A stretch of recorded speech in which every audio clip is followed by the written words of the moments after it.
So you know how last episode I said that the idea that giraffes were secretly apex predators was leaps and bounds above most other creepypastas in terms of sheer stupidity? Well, as it turns out, I might have given creepypasta as a whole way too much credit in that regard. Because not even a day after finishing the script for that episode, I rediscovered this story. And it reminded me that no matter how many Candle Coves or Russian sleep experiments this community produces, there's at least 10 times as many shit stains that make no fucking sense. Watch for Wandering Towers is it's so fucking stupid that I'm genuinely amazed someone sat down and wrote it unironically. I'll go into more detail about the story and its premise in a minute, but let me just say it's neck and neck with giraffes are no longer my favorite animal in terms of sheer unrestrained idiocy. And the most shocking part of it all is this story is actually somewhat successful. Multiple unironic readings of it exist on YouTube. And the story is still somehow on the Creepypasta Wiki after years of being on there. How has no one noticed this piece of shit yet? As we go through this story's plot and such, I want you to keep in mind that multiple people have looked at this story, read through it, and went, yes, I see nothing wrong with this. This deserves to be on the wiki and to be read to the general public. It's utter fucking lunacy. I'm getting myself worked up. Let's just get into this thing before I give myself a confusion and rage induced migraine. So the story starts out as most creepypastas do, with our no-name protagonist asking the audience if they've heard TV static in their head, along with the voice of any news announcer talking in their mind. He specifies if anyone has experienced this before, that it is probably best that they start skedaddling right fucking now. Now this warning kind of fucks with the setting of the story itself, but we'll look at that in a minute. First and foremost, we need to get through this real dumb shit the story is about to throw at us. The protagonist then explains that the TV static and announcer voice aren't caused by any mental disorder, and instead are caused by radio towers. Who is using said towers and why? Well, that, my friend, is where this story goes from a somewhat promising start to laying face flat on the concrete, because no one is sending out these radio signals. As it turns out, radio towers are alive and are sending out these signals because they hate us. It's really never explained why they hate us. Protagonist says maybe it's because of all the violent media they've watched, and that maybe the media was right that violence had bad influences on individuals, but they were focusing on the wrong crowd, which honestly makes me imagine a radio tower going to therapy or something, which takes me out of the story a little bit.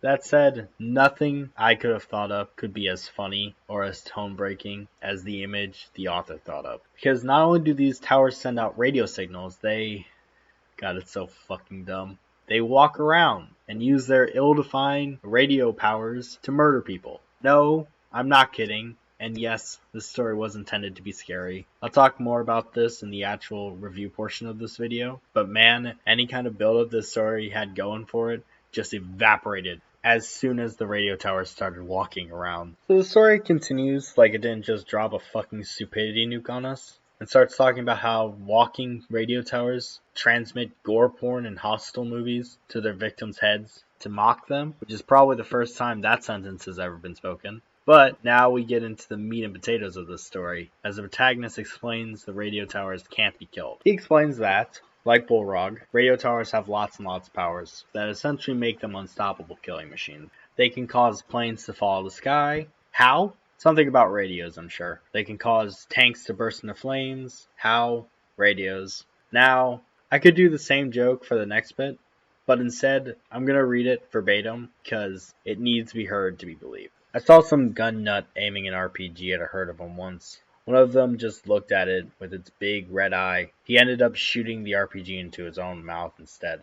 Now, I'm tempted to talk about how a group of radio towers is apparently known as a herd for 30 minutes, but instead I'm going to move on, because there's only a paragraph left in this dribble. So yeah, the protagonist explains he's seen entire bunkers underground being sealed away and having the inhabitants inside eat their own skin to escape, which I don't even know what that means, but moving on. Then he closes the story by ripping off H.P. Lovecraft, because of course he does, by saying the air is turning yellow because the towers are getting closer, because that's apparently something that happens when towers get close to you now. And then the story ends with the author saying he hopes that we can survive longer than he did. What a fucking train wreck this story is. It starts off kind of interesting with the first paragraph, but as soon as it mentions radio towers being alive and using psionics to murder people, takes a fucking nosedive. Now, despite this story's relatively short length, it gave me too much material to work with. So, let's just discuss it, shall we?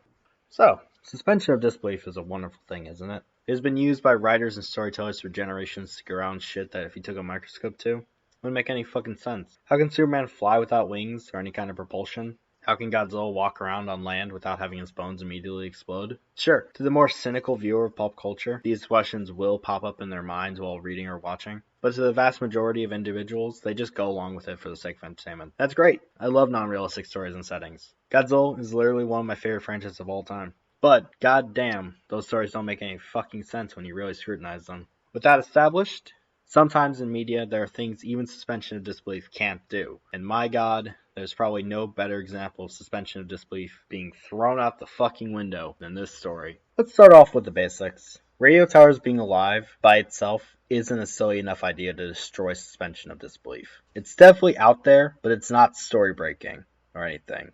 The fact they can fucking move around and blow up tanks while running on sheer rage sure does, though. Frankly, the fact they can move around is probably one of the story's biggest shortcomings, because it's such a silly, nonsensical idea that any tension the story might have had before it was mentioned gets Thanos snapped out of existence. The reader is automatically pulled out of the story because the concept of these sturdy metal structures awkwardly waddling around like obese penguins because they have no joints is so non-threatening it's honestly really funny. Like, imagine for a moment it trying to balance as it clumsily shuffles towards you. And if they could move normally by like bending the metal frames as if they had knees, how'd they do that? I made fun of the story for letting the towers blow up tanks and make planes fall out of the sky, but at the very least, I could imagine radio waves being able to do something like that. But no matter how hard I try, I can't begin to imagine how radio waves could possibly let something made out of solid, rigid metal walk around like a tripod from War of the Worlds. Speaking of things that aren't really explained, how the fuck did these things even get powers anyway? It says in the story that the protagonist thinks they're alive and hate us because of all the violent television people watch, which is somehow one of the story's most brain-dead moments, but it doesn't really explain how they can blow shit up like a bizarre radio tower-themed Firestarter remake. Also, even with these powers, how come the military can't just, like, use long-range artillery or long-range missiles to take out these things? Are you telling me these things' powers are so strong that they can deflect missiles or work at such long range that they can use them against those launching the artillery or missiles at them? If it's the latter, then that raises the question why do these towers even need to walk around in the first place, if they can just do that shit from an unspecified distance away? The more I think about how radio towers in this setting work, the more my brain melts. So let's move on to the biggest problem I have with this story, before I start bringing up the Empire State Building or the 1,500 foot tall radio towers that exist. So despite that long ramble I just had about how story-breaking the radio towers are, they aren't my biggest issue with this story. No. The biggest problem I have with this story is its weird shift in setting as it goes along. At the beginning of the story, the author mentions the concept of hearing static in radio broadcasts in your head, and he warns the audience that they should run if they start hearing it. The first paragraph sets up this information about to be given to us as if it's very localized and a secret thing, something only a few people know about. But then over the course of the story, that setting shifts in a very unnatural way. The radio towers go from rumors, something that we need to be warned about by some rando on the internet, because seemingly the vast majority of individuals, including the government, were unaware of it, to something that literally everyone in the world would be aware of. This is like the problem I had with the last story, but on steroids. Why does the protagonist open the story as if he's warning people about something he only knows about, when literally entire towns have been wiped out and the government has sent out the military to wipe out wandering herds of sentient radio towers? Seemingly regular citizens are also aware of the radio towers as well, as random gun nuts are going out and trying to shoot them with rocket launchers. So it just doesn't add up. The way the story portrays the towers makes it hard to imagine there's anyone out there that wouldn't already know about these things. And the difference is just incredibly jarring and out of place, to say the least. The shift in setting frankly just makes it seem like the author was just making the story up as he went along, without actually planning anything out. The story just comes off as rushed and poorly thought out. The only advice I could give the author of this story would be to plot out his next story a little better, figure out what the setting is like, if the events happening within are well known or not, and for the love of God, pick a subject matter that actually might be considered scary, and not radio towers are alive and have Professor X level telepathy. The story is actually shorter than the giraffe one by a significant margin, but I've managed to ramble about it for nearly as long. So without further delay, let's get into my final thoughts and wrap this one up. The story is abysmal, and in many ways shares a lot of the same problems giraffes are no longer my favorite animals had. It's completely nonsensical in more ways than can be counted, and the main horror aspect of this story, much like the last one, is more likely to make you laugh or leave you utterly baffled than it is to scare you. Giraffes has a leg up on it, though, at least because it tries to maintain a fairly consistent setting. With giraffes being an apex predator as a secretive thing, and as much as it doesn't make sense, it feels more natural than the weird shift that happens in Watch for Wandering Towers. At the very least, this story is mercifully short, but that kind of makes the fact it's almost as dumb as giraffes even more embarrassing, because they jam-packed so much dumb shit into this one. It's frankly fucking incredible. Overall, I give it a 2.5 out of 10. It's not as straight up dumb as giraffes are no longer my favorite animal, but it's not far from it, and the weird shift in setting itself makes it seem far more amateurish than giraffes. Because of that, I'm ranking Towers a bit lower. This is utter fucking trash. Well, that's all for this week, guys. Hopefully, I'll have the next episode out by next week. Thankfully, the next one is incredibly short, so I should be able to breeze right through it. Drop a suggestion down below if there's any story you want me to check out in the future.